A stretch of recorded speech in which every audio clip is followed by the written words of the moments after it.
So this project started when I was driving by a house that was to be demolished, and out front they put out a lot of old furniture. One of the things was an old wardrobe, very decorative doors, but even they were damaged. They were ripped off the hinges, and while it had two of them, it was actually a 3-door wardrobe, and that meant that even if you could use the 2 doors that you had, the side was going to end up being the wrong color and wrong species of timber. Now, this wardrobe was originally from Anthony Horton & Sons, which was a famous Sydney department store that served Sydney for over 150 years. It was another milestone in Anthony Horton's history. From building to building, from decade to decade, Anthony Horton & Sons grew as Sydney grew. Through their very efficient mail order department, they still supply the man out back.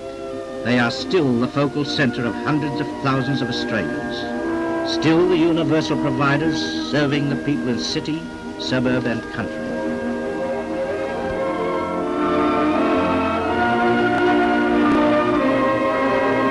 Today, Anthony Hortons are as modern as the moment.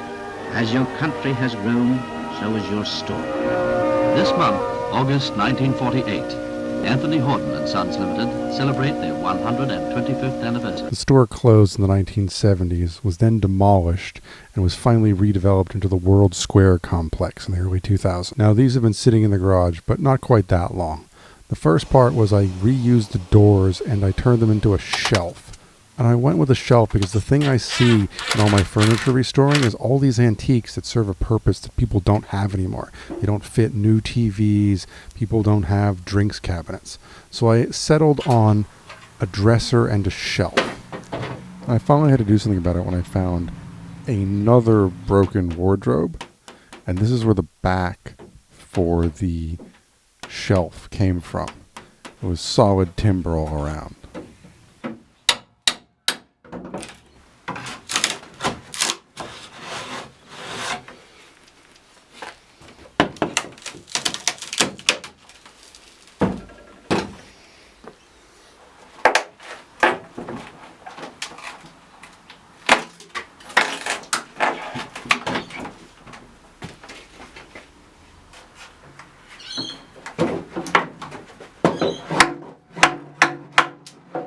And even though there's no joinery, they used a hell of a lot of nails. These things are quite strongly held together.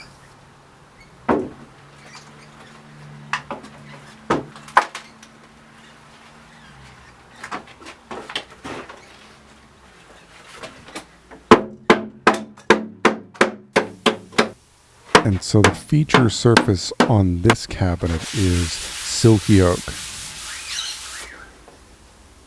And the other ones had 2 nice boards of what I believe is Queensland walnut.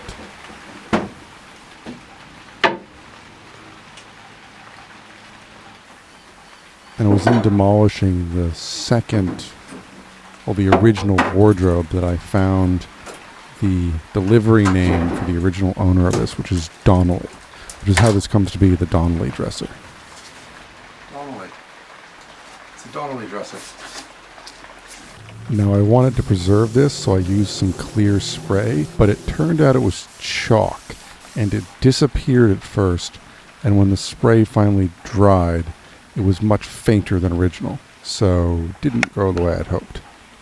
So the outside is solid in the fancy wood, and all the inside bits are pine that have a stained lacquer on them. There's also these very nice drawers that I hope to do something with, but they may just sit around the garage for a while.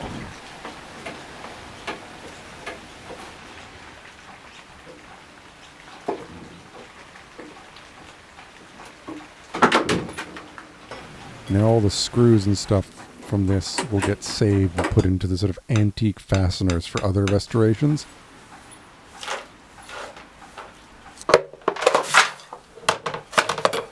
So after the dust is settled on cleaning out, what I'm left with is 2 boards of walnut and 1 of a really patterned silky oak, which I thought was a bit much until I was in an op shop and I saw a dresser that used the same timber combination in a sort of Victorian style.